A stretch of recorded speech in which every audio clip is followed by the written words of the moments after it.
அஸ்ஸலாமு அலைக்கும். நாளைக்கு ஃப்ரைடேல இந்த மந்தி ரெசிபி ட்ரை பண்ணி பாருங்கள். நல்லா சூப்பராகவே இருக்கும். நான் வீடியோவில் காமிச்சிருக்கேன் எல்லாத்தையும் நல்லா அரைச்சி எடுத்துக்கலாம். அளவு எல்லாம் நான் ஃபஸ்ட்டு கமெண்டில் பின் பண்ணுறேன். அரைச்சதுலேருந்து ஒரு 2 டீஸ்பூன் பவுடர் இதில் சேர்த்துட்டு கூடவே ஜிஞ்சர் கார்லிக் பேஸ்ட்டு, நெய், உப்பெல்லாம் சேர்த்துட்டு கூடவே பெரிய பீஸ் சிக்கனாக எடுத்து நல்லா மேக்னேட் பண்ணி வச்சுக்கலாம்.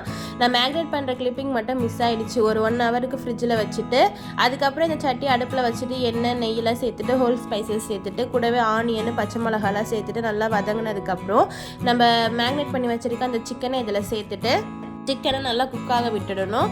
இந்த கேப்பில் நான் அரிசி ஊற வச்சுக்கிட்டேன். சிக்கன் ஓரளவுக்கு வெந்ததுக்கப்புறம் நம்ம தண்ணி சேர்த்துக்கலாம். தண்ணி வந்த அளவு 1 கப் அரிசிக்கு 1.25 அளவு தண்ணி கரெக்டாக இருக்கும். அரைச்சலையா மந்தி மசாலா அதுலேருந்து ஒரு 2 டீஸ்பூன், அப்புறம் ட்ரை லெமன், தேவையான நல்லா உப்பெல்லாம் சேர்த்துட்டு கொதிக்க விட்டுடலாம்.